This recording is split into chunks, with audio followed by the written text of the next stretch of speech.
Good evening, sir. So my question is on population.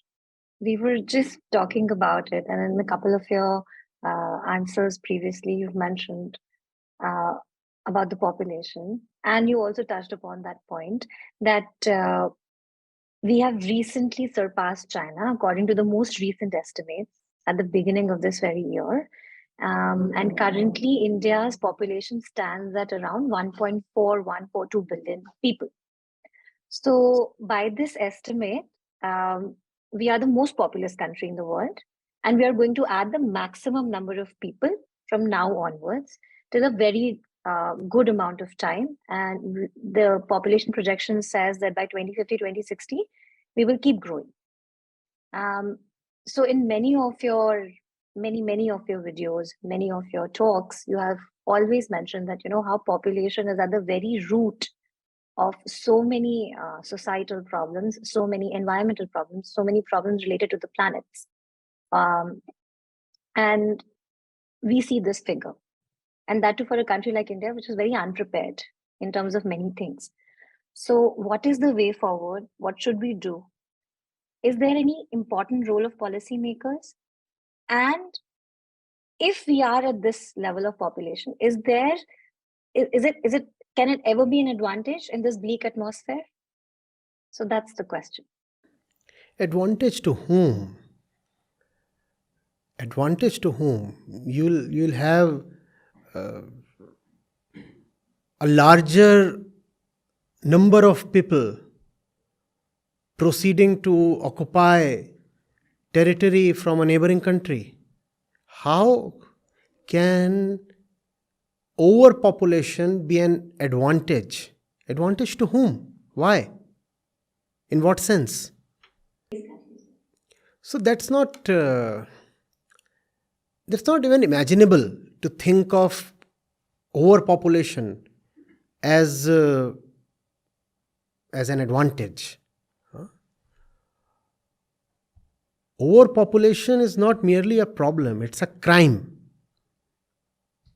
It's the most dastardly crime today. How to control? There have to be both positive and negative measures. We very well know that when populations get more educated, the fertility rates drop. We also know that when there are better medical services and education is guaranteed and there is social security and greater participation of women in the workforce, again the fertility rates drop. And all these are great things to have, irrespective of their effect on the fertility rates. Right? We want people to be educated, even if that does not decrease the fertility rate. We want women to be empowered and to be financially independent, even if that does not decrease the fertility rate. So all these are virtuous goals that come with the added benefit that they have a sobering effect on the fertility rate. So these are the positive measures we must take. On the negative side, on the disincentivizing side, you must not be subsidizing people who choose to have more than 2 kids. The government must say, on one hand, I am ensuring that the 2 kids that you have will have great health and great education, and I stand as the underwriter. We'll provide schools and we'll provide hospitals. So once we have done that, we do not want you to have a 3rd kid. And if you have a 3rd kid, then we stop all the subsidies. Or at least reduce the subsidies.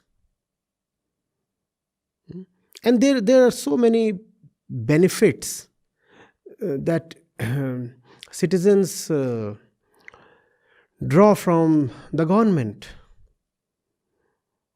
And if you come from a disadvantaged or impoverished section, then there are additional benefits you get from the government. So the government does have a significant handle on individual decision making by using the financial relationships that the government has with the individual. The government can very strongly disincentivize the individual from having kids, more kids than two, let's say. Equally, if you decide to have no kids or just one kid, there should be material benefits. There should be immaterial benefits as well. You should be encouraged, incentivized in a financial way, also in a social way. Why should you not be presented with an award? Why not? Why not? You are setting an example. So we confer this award on you. Desh Mitra or Samaj Bandhu, some kind of an award. And that couple then deserves to be highlighted in media. And the government controls a lot of media, don't we know that? Once a couple decides we are not going to have kids, let the couple be presented as a role model.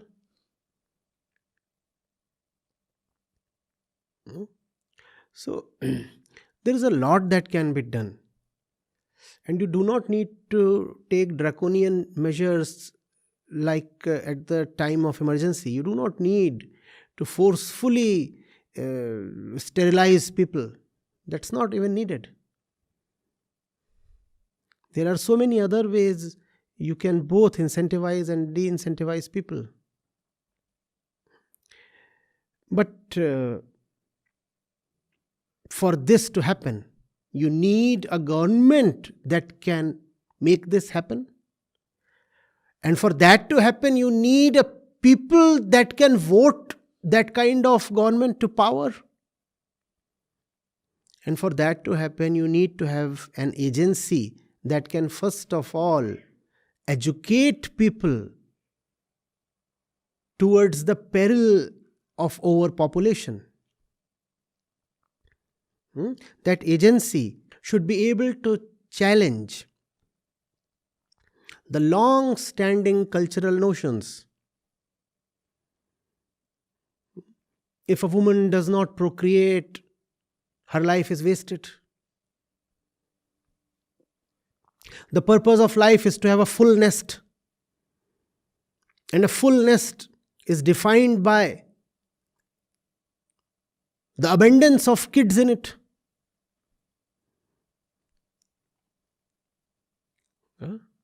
You are a great person if you are a great mother.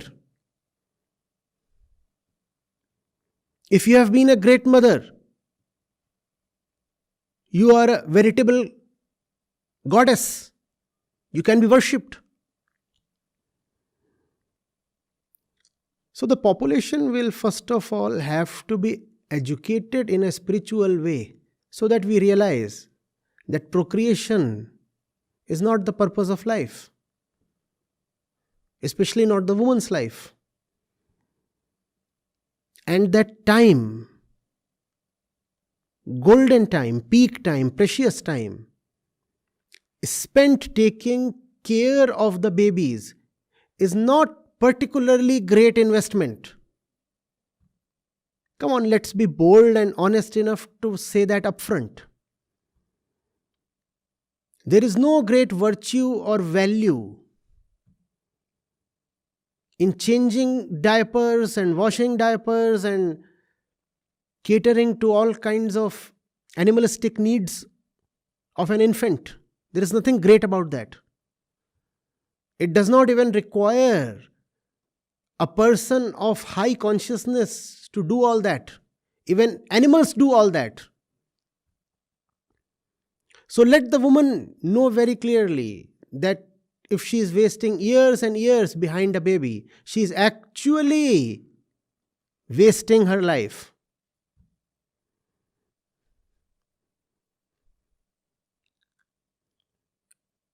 And she has been conditioned to very coolly say, now there is the baby. So how can I continue working? 6 or 7 months before childbirth, some of them take leaves. And then they don't return to the workplace for the next 4 5 years. Sometimes even 10 years. Sometimes they never return at all.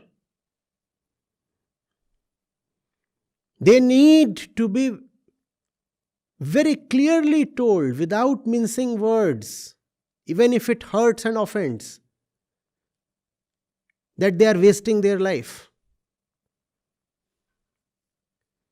The patriarchal society has placed such a great value on motherhood that women do not feel bothered at all, harmed at all, or ashamed at all, just wasting all their life running behind kids. They feel they are doing something very honorable, very respectable, very valuable. I'm not saying you should just pick the newborn and drop it somewhere and get rid of it. No.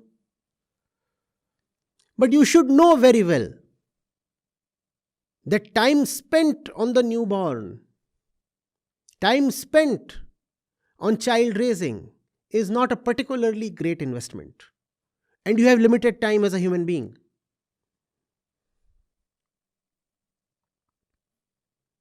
So even if your biology and your physical tendencies demand that you must have a kid, please keep the number of kids to a minimum so that the wastage is minimized.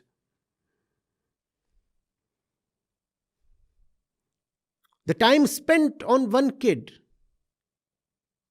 is enough investment. Do not spend more time on more kids. What are you doing all the time? Think of the life of a new mother.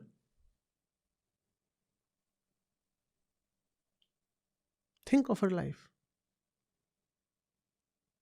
How is her life different from the life of any other female mammal that has newly given birth? Think of a buffalo or a goat.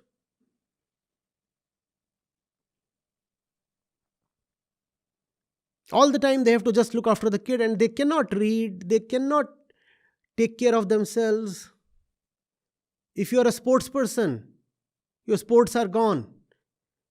If you are a traveler, you cannot travel anymore. You cannot even visit the cinema halls.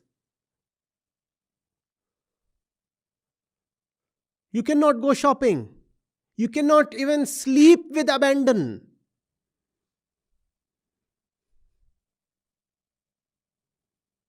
All the time you have to be tuned in.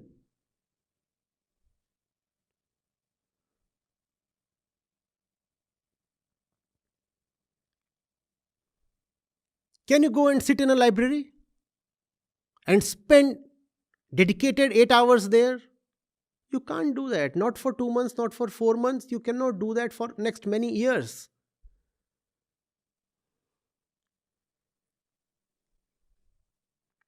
What about your dance classes? What happened to your swimming schedule? You were a champion swimmer. What happened to your tennis matches? You are so fond of challenging everybody around.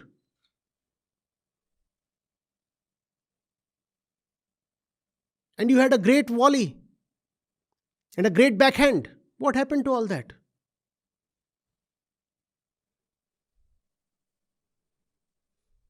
And you used to sit and continuously think and meditate on the great questions of life. You were thinking, who am I? Why do I exist? What is meant by nations? Why is society organized the way it is? Those movements used to be your internal bread and butter. Now, can you spend those peaceful moments in quietness and solitude? Can you do that? Then why are you so eager to pop a baby?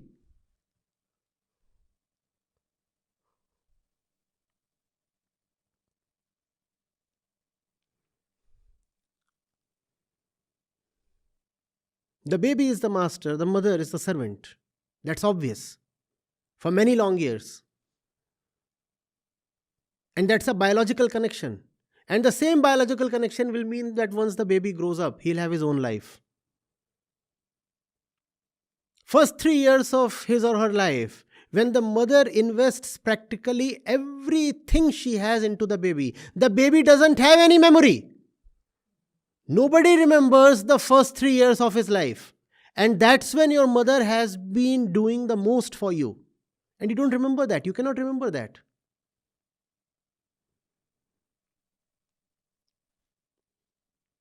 The baby is now 8 or 10 and he is already building a separate universe of his own. Does it not happen? He is already hiding things from the mother. And the mother sacrificed herself totally for the baby. Why is the mother so stupid? The mother is a human being, first of all, right? The gender comes later. First of all, you are a human consciousness. You are not born to raise kids. You are born to get liberated.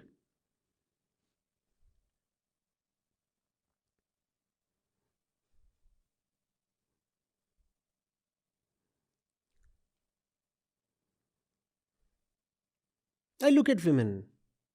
On one hand, I feel bad, I feel empathetic.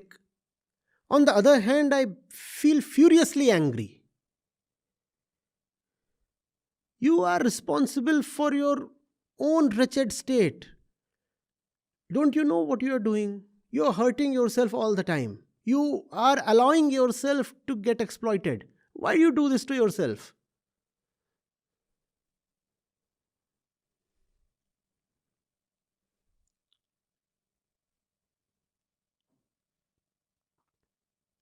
The scholarly student becomes a wet nurse.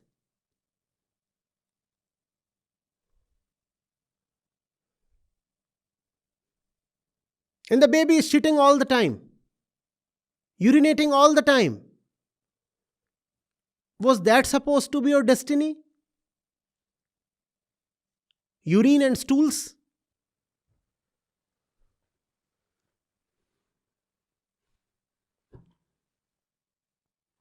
And breastfeeding?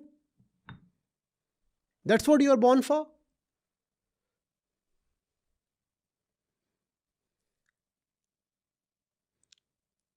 Women's emancipation has to be the thing that drives population control. If the woman is liberated, the population cannot explode. If population explodes, that's a clear indication of women's misery. The more miserable, ignorant, and enslaved women are, the more you will find populations exploding.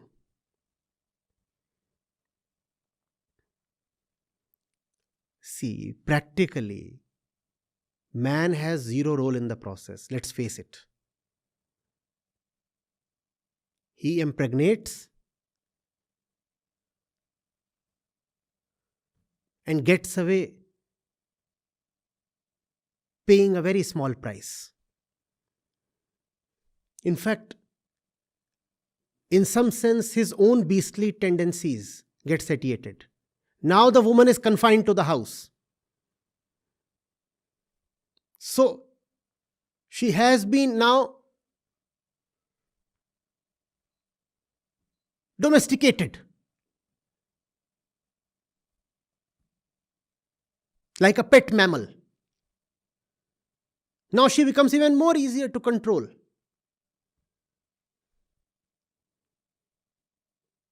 And the man puffs up. Now I am the provider, the sole provider. You stay at home, I am providing, you see. You leave your job now, you are pregnant. So I am the sole provider. And if you are the sole provider, then you become the master, obviously. By impregnating the woman, the man becomes her master. And the woman does not see that. Just emotion, emotional foolishness.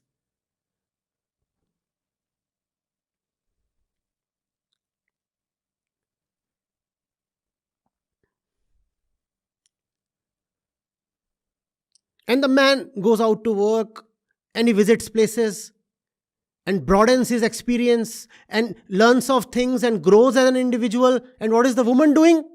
Cleaning shit and breastfeeding and preparing bottles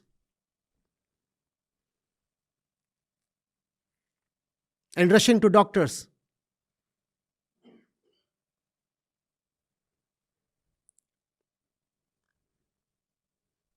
And the man is growing in terms of knowledge, in terms of money, in terms of power. And the woman is rotting at home. That's population for you.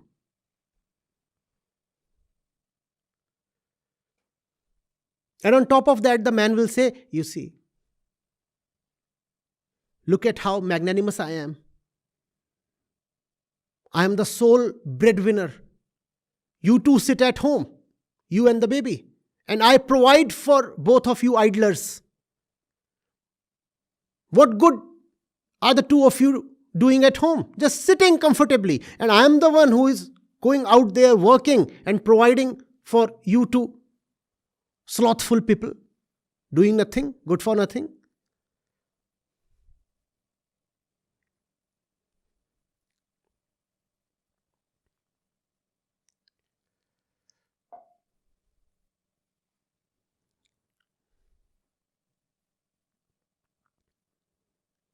But she has her moments of bliss. She looks at the baby and forgets her trauma. She says, see, can there be a higher bliss than the smiling face of my little one? Yes, ma'am.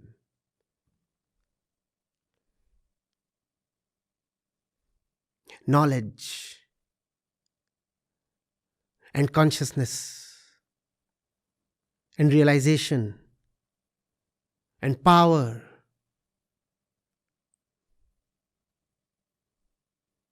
These are much, much higher joys than the smiling face of your baby.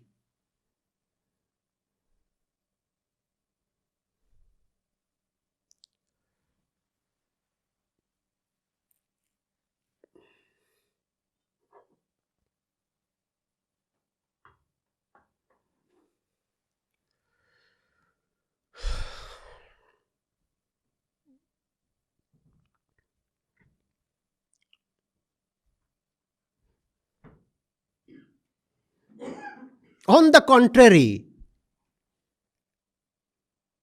we have girls who break up because the man says, I do not want babies. I want you to lead a full and free life directed towards knowledge and liberation. I do not want you to be saddled with babies. And the girl breaks up. She says, what kind of man? Probably impotent.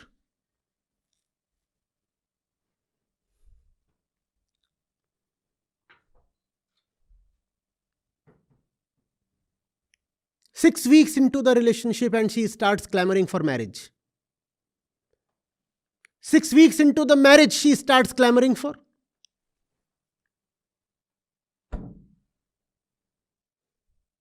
Cultural conditioning. The ideal desi girl.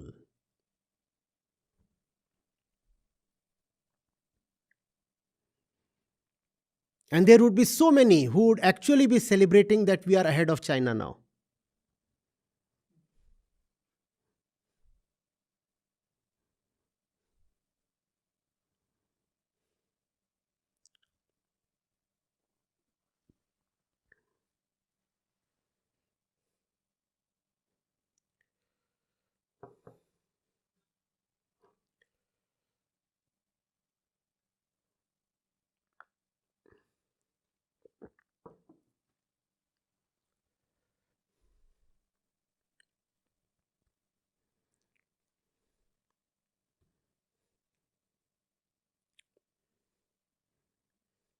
Yes, literacy is a contraceptive, but wisdom is the best contraceptive.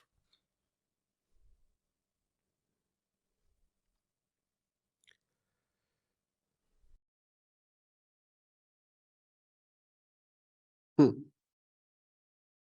Sir, this is exactly what I wanted to point out, what you just said, because I was looking at some of the numbers, and this is very true that as the literacy is going up, the TFR is falling. And the fertility rate will continue to fall for India also, but still we will keep growing because of the sheer momentum which has already been built. But what's interesting is, so I was just reading that in the UK in 22, just post pandemic, the lockdown era, the fertility rate has gone up after a decade. It was 2012 or something. It was kept on falling slowly, slowly, slowly, slowly. It was some 1.4 something, and it has become 1.51 something in 22. And I mean, there's nothing to say about the literacy rate of a developed nation like Britain. So, point is that as you just very well mentioned, that education itself is not enough. Given the time, freedom, and the thought to wander, people did enter into this sort of a thing in which they thought that they are free enough to have more children, and they utilize this time to do exactly. And this figure is also true for many other countries. Maybe they didn't reverse the fertility. Also, one more thing. It's not just that the COVID period gave them a lot of free time, leisure time, and hence the fertility rates went up. It's not just the time factor. Something additional as well. Fear factor. The more afraid you are, the more you are likely to reproduce. The more insecure you feel, the more desperately you want to have kids. And wisdom, yes, and wisdom, spirituality alone can drive away your core fear. So, in spite of being educated, if you are somebody terrified, you will still procreate more.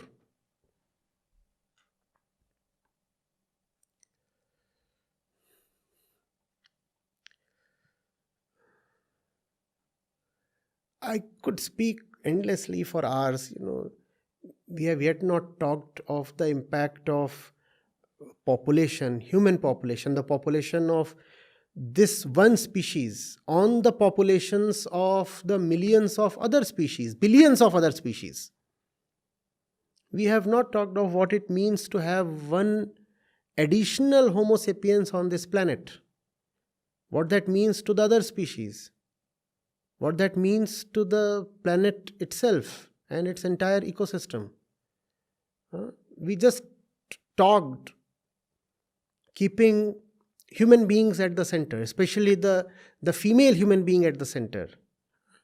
But if we could widen the perspective, you will find human population is the biggest curse on this planet. The day a human baby is born, entire existence weeps and mourns. The day a human kid is born, rest assured, entire existence is weeping and goes into mourning.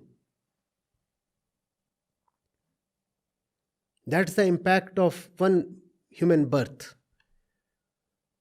And still, I don't know. It's all very appalling. I'll stop here. Thank you very much. Thank you.